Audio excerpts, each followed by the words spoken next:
We're on Songkhla Beach in Songkhla. The storm hit late Monday night and it's Saturday now. There's still boats that are half sunk under the water, tied up to the rocks to stop them from banging more.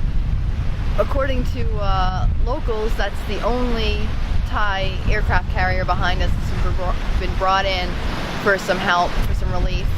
There was 3 meters of floodwater in Hat Yai, so they've gotten most of the coverage. But by the time the winds hit Songkhla, it took down half of our trees that were 30, 40, 50 years old right along the beach here. Down power lines everywhere. The flooding wasn't as bad here. It receded fairly quickly, but the property damage is pretty substantial. We just haven't gotten the coverage that Hat Yai's gotten because we're not as big of a city, and because when you go out and film, it just doesn't look as impressive with, you know, they have jet skis and boats going down the main street in Hat Yai, and we don't, but there's still a lot of damage here, and it's, what, 5-6 days later, and there's still half the town without electricity. We were without power for 3.5 days, no cell phone, no landlines. It was very much a regression to earlier times. The storm took its first victim even before the winds arrived. A portion of the old city wall, which dates back to the 17th century, collapsed after being undermined by the flooding. After submerging Hat Yai in more than 3 meters of water, the storm strengthened as it made its way to Songkhla.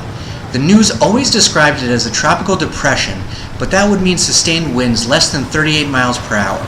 After watching the furious winds blow people over in the street below my balcony, and witnessing the huge number of downed trees and power lines, I firmly believe the winds topped the 74 mile per hour threshold to qualify as a cyclone.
It doesn't look like much now, but this used to be a row of open-air restaurants.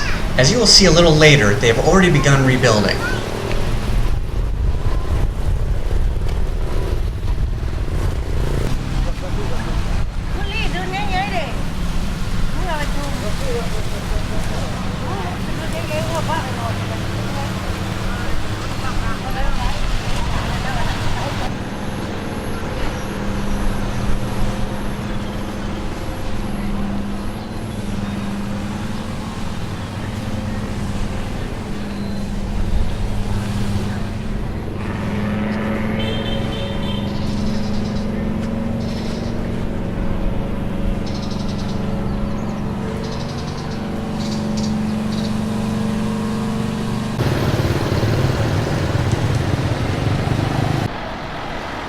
Well, this used to be one of our favorite forests. The beach is right on the other side there. And I don't know how old the trees were, but as you can see by the few remaining ones, there definitely was some history here. And now 80% gone.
In a testament to the Thai people's resilience, they began to clean up and rebuild the morning after the storm passed. The most common tool being used was a simple handsaw.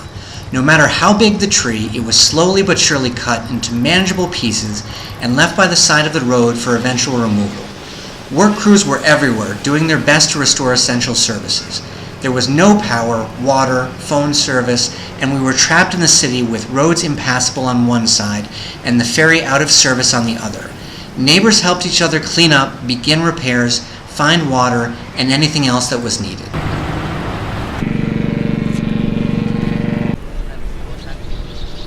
Sawasdee.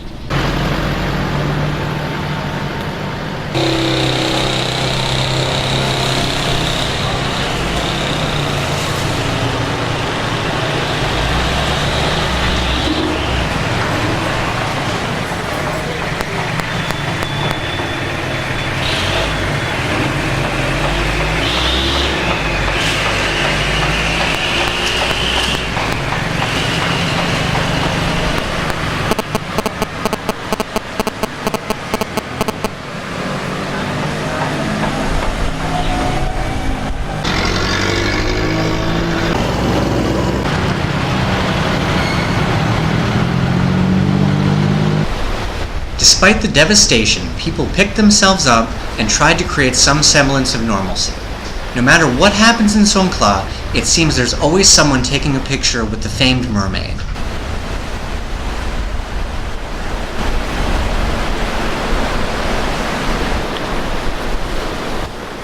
Recovery has begun, and there's no doubt Songkhla will bounce back, but this will always be remembered as one of the city's most challenging times in its long history.